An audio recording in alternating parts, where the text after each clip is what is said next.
I picked up this PS4 for $40. The reason why it was so cheap is because the HDMI port on it was broken. I think I could fix it, so let's give it a shot.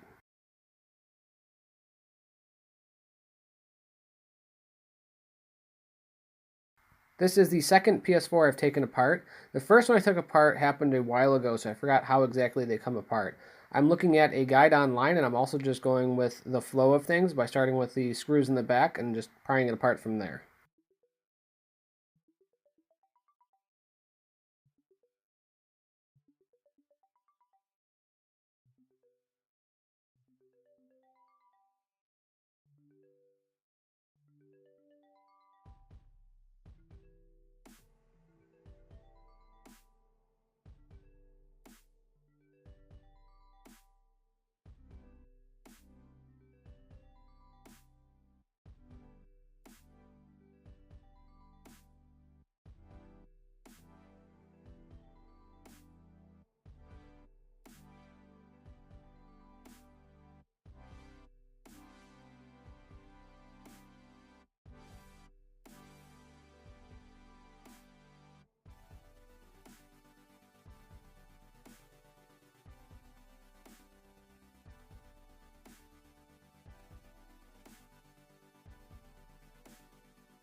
So finally, we have the motherboard freed from the enclosure. It took a lot more than I thought it would, and a lot more than I remembered.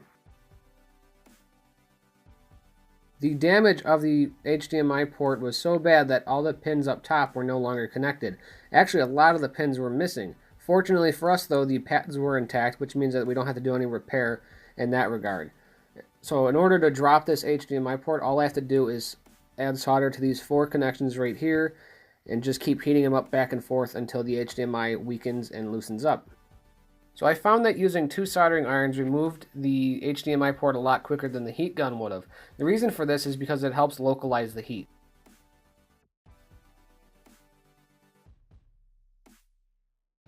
Now it's time to clean the pads and prep for the new HDMI port.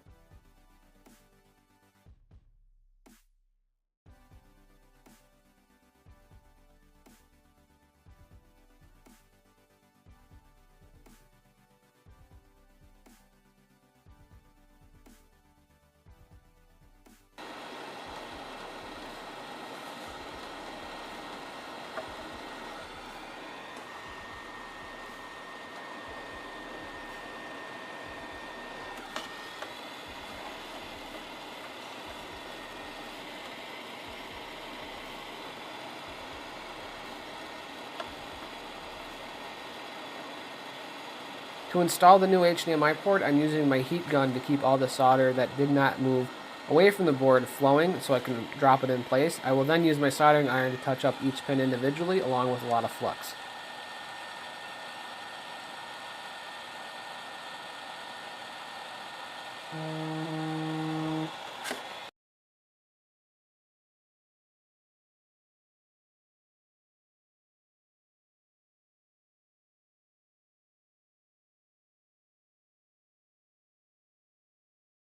So I have the PS4 put together enough to give it a quick test to see if the HDMI port replacement was a success. TV hooked up, all the leads are plugged in, and let's go ahead and turn on the PS4. I'm pretty sure it's touch sensor, so I think I just have to touch the contact underneath. Oh, we got the blue light. Fans are spinning now, the moment of truth. And look at that, we have video. So that means the HDMI replacement was a success. So I can go ahead and put together the rest of this console. And I don't know, maybe keep it, give it away, sell it. I have no idea. I've never owned a PS4. I don't play video games as much, so might just put it on the shelf. Or I could give it away to one of my subscribers or something like that. So yeah, that's a possibility. So I'm going to go ahead and put this guy back together and give it a final test. Hopefully I can find a PS4 controller too to make sure audio and all that jazz works. But as you can see, we have video, so that is a good sign. Okay, so the PS4 is all closed up, and I have video and audio up top. I'm not going to show the top half of the screen because the previous owner's information is up there, and I don't want to reveal any of that. But as you can see, it's working. You can hear it working as well. And this was a fairly simple fix. The only thing that I had trouble with was definitely the ground plane of the HDMI connector. The through-hole parts are soldered to ground plane pretty much for just stability of the package.